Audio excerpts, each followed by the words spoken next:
Hello mga ka-IT! So for today, magko-configure naman tayo ng banner MOTD and banner login command. So, start na natin. So guys, punta muna tayo sa PC0. I-access natin ang lab router, okay, using console connection. So, punta tayo sa PC0. Pindutin natin ang terminal, then press OK. So, nasa lab router tayo. Okay. So guys, pansinin nyo, pag nag-exit tayo, okay, ito ang router natin. Nasa user exec mode tayo. So, magko-configure tayo ng banner MOTD, which is message of the day, and yung banner login natin. So, paano ba yun? So, una, from user exec mode, pupunta tayo sa second level, which is privilege exec mode. Next is, pupunta tayo sa global config mode. Okay. Tandaan nyo guys, sa global config mode, doon most of the time na nakakapag-edit tayo, nakakapag-add tayo, nakakapag-configure tayo sa global config mode. So first, magko-configure tayo ng banner MOTD. Type natin banner MOTD question mark. Okay. Line. Okay, sabi niya where C is banner text C, where C is the limiting character. Huwag kayong malilito dyan. Ang ibig lang sabihin yan, maglagay tayo ng parang quotation mark. Doon sa loob ng quotation mark na yon is doon mapapaloob yung content natin ng banner MOTD. So, paano yun? So, banner MOTD, mag-assign tayo ng isang symbol sa kanya. So, let's say, for example, at symbol. Okay? Yan ang magre-represent ng parang beginning quotation. Okay? Press enter. Sabi niya, enter the text message.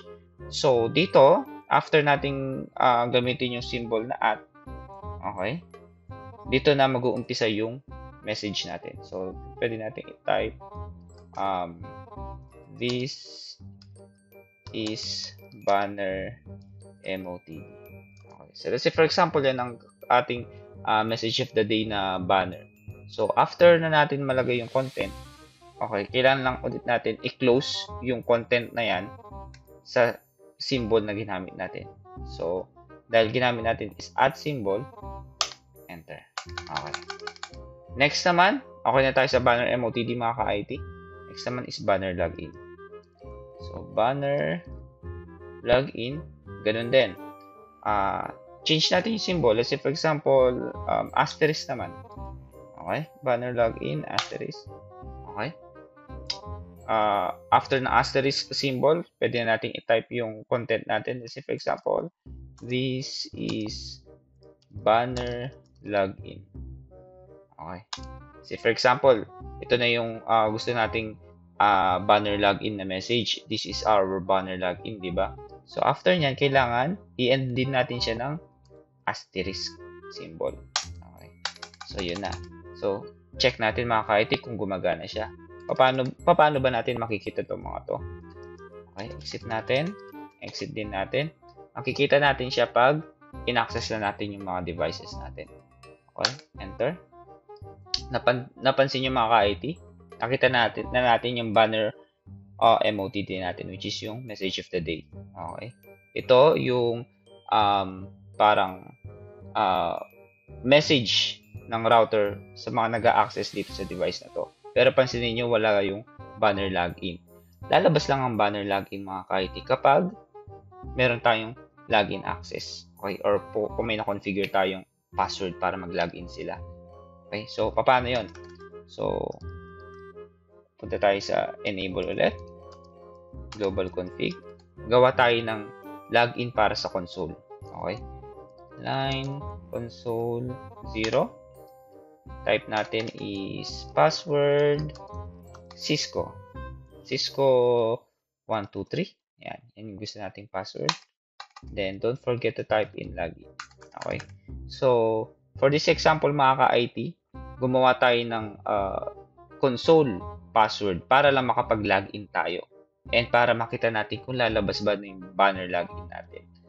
Okay, exit ulit natin. Exit. Okay, check natin. Ayun. Lumabas na yung banner login natin. So, anong difference ng banner MOTD sa banner login? Okay? Yung banner MOTD natin, lumalabas yan kahit So mga ka-IT, ano pinagkaiba ng banner MOTD sa banner login? So, kapag nag-access tayo ng device, okay, pag in-open natin, makikita natin yung banner MOTD regardless kung may password or wala. Compare naman sa banner login, makikita natin to once nag-login tayo ng device natin. Kung i-input tayo ng password or username. So, doon lalabas ang banner login natin.